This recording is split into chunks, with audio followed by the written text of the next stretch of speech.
Binisita ni Vice President Sara Duterte ang kanyang Chief of Staff na si Attorney Zuleika Lopez sa House of Representatives. Nakadetene si Lopez matapos ma-cite in contempt sa pagdinig ng House Committee on Good Government and Public Accountability hinggil sa paggamit ng confidential funds ng OVP.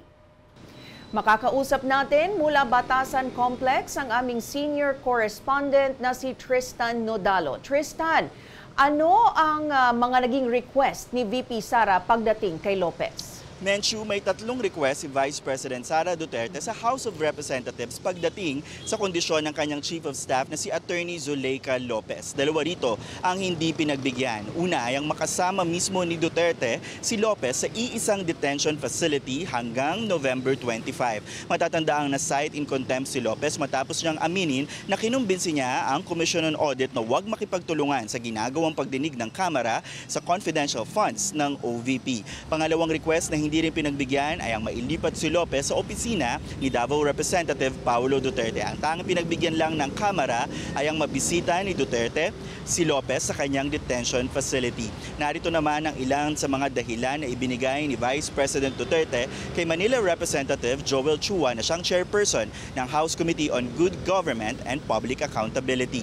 She has persistent and chronic back problem that often further results in migraines. She is not used to being alone and is worried that other detainees may cause her harm. She has requested me to join her so she may have peace of mind and get adequate rest.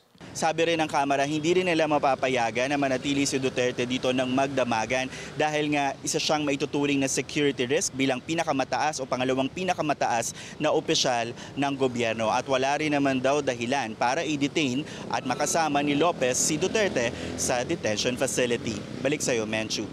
So Tristan, ano ang gagawin kung ayaw umalis ni VP Duterte sa Kamara? Menchu, wala namang nabanggit na anything drastic na tipong i-extract si Vice President Duterte kung magmatigas ito na hindi umalis ng Kamara. In fact, sabi nga ng House Sergeant at Arms ay patuloy nilang pakikiusapan ang Vice President na sundin yung mga protocols ng Kamara. At kung kahapon nga raw napagbigyan hanggang 10 p.m. yung pagbisita ni Duterte, patuloy rin daw nilang i-request sa Vice President na igalang sana yung mga protocol pagdating sa mga visiting hours ng mga nakadeteneng personalidad dito sa Batasang Pambansa. Balik sa iyo, Menchu. May agam-agam ba ang mga mambabatas na baka ma-impluwensyahan ni VP Sara ang magiging testimonya ni Lopez? Sa ngayon, kung si Congressman Chua ang tatanungin, wala pa naman daw matinding testimonya si Lopez. Kaya hindi siya naniniwalang magkakaroon ng epekto itong naging pagkikita ni Vice President Duterte at ni Lopez. Pero ang sabi naman ni Congressman Chua, may tuturing daw na pagpapakita ng kawalang respeto ang ginagawa ng Vice President na pumupunta siya sa Batasang Pambansa pero hindi dumadalo sa mga ginagawang pagdinig. Unless siguro may nasabi siyang medyo mabigat, maapektuhan. Pero as of now, hanggang ngayon, parang in fact, isa nga rin yan sa dahilan kung bakit po siya naikulong ngayon. Dahil nga dun sa totality nung naging acts niya nung nakaraang hearing. Si Vice President, nakita naman natin mataas ang pinag-aralan. Isa po siyang abogada. So sana, yung respeto sa mga tao, lalo na sa mga mas maliliit sa kanya, sana ibigay din po niya.